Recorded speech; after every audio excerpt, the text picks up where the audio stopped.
Israel votes Tuesday in its second election in 5 months, determining whether to extend Prime Minister Benjamin Netanyahu's term as the country's longest-serving prime minister despite corruption allegations against him.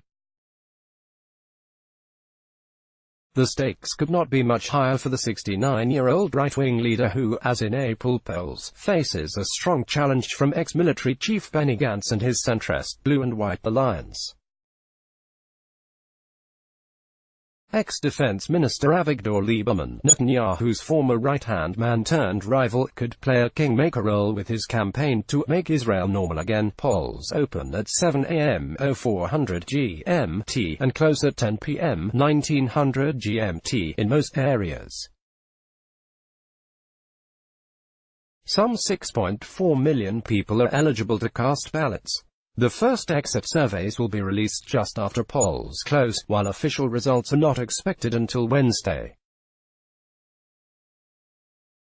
Some 18,000 police, security guards and volunteers will be deployed. Netanyahu is Israel's longest-serving premier. Gal Roma, AFP opinion polls ahead of the election have indicated another tight race, showing Netanyahu's liquid and Blue and White winning around 32 seats each in the 120-seat parliament. Netanyahu enters the election after having suffered one of the biggest defeats of his political career after the April vote. His Likud, along with its right-wing and religious allies, won a majority of seats, leading Israeli President Reuven Rivlin to task the premier with forming a new government. But following weeks of discussions, Netanyahu failed to do so, leading him to opt for an unprecedented second election rather than risk having Rivlin choose someone else. Immunity. The danger for Netanyahu extends beyond remaining prime minister, a post he has held for a total of more than 13 years, first from 1996 to 1999 and again since 2009. If he wins, many believe he will seek to have Parliament grant him immunity from prosecution while facing the possibility of a corruption indictment in the weeks ahead. Former Defense Minister Avigdor Lieberman wants legislation to force religious Jews to serve in the army like other Israelis. Jack Guez, AFP. Israel's Attorney General has said he intends to indict Netanyahu for fraud, bribery and breach of trust pending a hearing expected only days after the election in early October. A final decision would come later. Netanyahu would not be required to step down if indicted, only if convicted with all appeals exhausted. Recognizing the stakes, Netanyahu spent the final days of the campaign seeking to appeal to right-wing nationalists, key to his re-election bid, and to boost turnout among his base. Those efforts have included a controversial pledge to annex the Jordan Valley in the occupied West Bank, a third of the territory.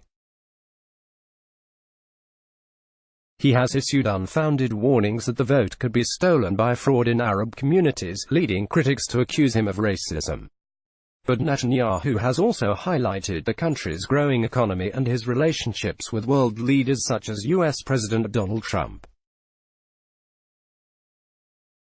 He has tried to label his main opponents weak and leftist despite the security credentials. This is the choice that is open to you, their left-wing government or a strong right-wing government led by me, he said on Facebook Live on Monday. Rude lies. Gantz has campaigned by presenting himself as an honorable alternative to Netanyahu.